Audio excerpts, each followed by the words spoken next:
ও পৃথিবী এবার এসে বাংলাদেশ নাও চিনে। ও পৃথিবী তোমায় জানাই স্বাগত এই দিনে।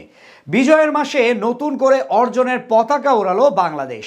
ক্যারিবীয় দ্বীপপুঞ্জে ইতিহাস গড়ে এবার সিরিজ জিতে নিল টিম টাইগার্স।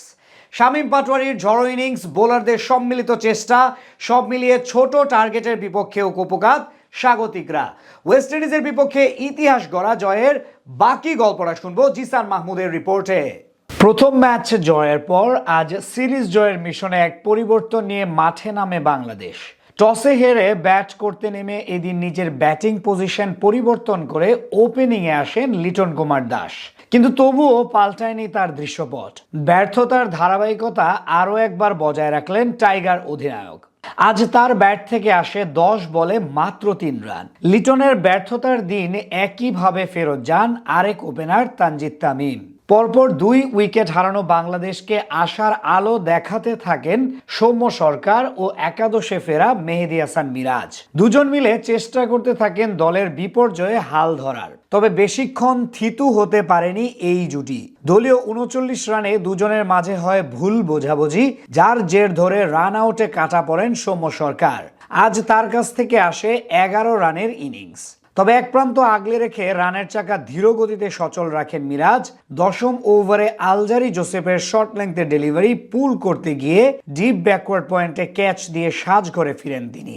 যাওয়ার আগে করেন 25 বলে 26 রান। মাহাদী হাসান ও রিশাদের ব্যর্থতার কারণে 15 ওভারের আগেই 6 উইকেট হারানো বাংলাদেশ 100 রানের গন্ডি পার হওয়া নিয়েই শঙ্কায় পড়ে। সেখান থেকে দায়িত্ব নেন আগের ম্যাচে ক্যামিও খেলা শামীম পাটোয়ারি ও জাকের আলী। দুজন মিলে বেশ ভালোই বলের সাথে পাল্লা দিয়ে রান তুলতে থাকেন।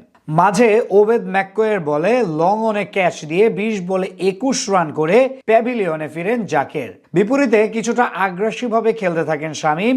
19তম ওভারে ম্যাককোয়ের শর্ট ডেলিভারিতে মিড উইকেটের উপর দিয়ে বিশাল ছক্কা হাঁকান তিনি। শেষ পর্যন্ত তার 2 ছক্কা ও 2 চারে 17 বলে 35 রানের ইনিংসের উপর ভর করে 129 রানের পুঁজি পায় বাংলাদেশ। ছোট পুঁজি মোকাবেলা করতে নেমে আগের ম্যাচের মতোই দারুণ শুরু করে টাইগার বোলাররা।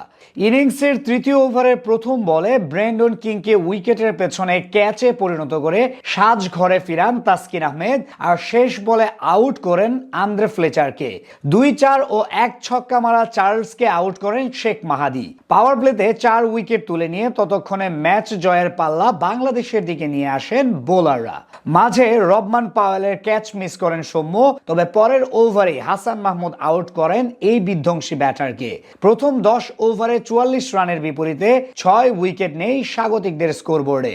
এরপর স্বাগতিকদের হয়ে লড়াই শুরু করেন রোস্টন চেইজ ও আকিল হোসেন। তারা দুজন মিলে গড়েন 47 রানের জুটি। মাঝে হাসান মাহমুদের ওভারে 16 রান তুলে টাইগার শিবিরে কিছুটা কাঁপন ধরালেও পরের ওভারেই চেইজকে আউট করে স্বস্তিতে ফিরান রিশাদ হোসেন। তার বিদায়ের পরই মূলত নিশ্চিত হয়ে যায় টাইগারদের ম্যাচ ও সিরিজ জয়। শেষ পর্যন্ত 27 রানের জয় নিয়ে মাঠ ছাড়ে বাংলাদেশ।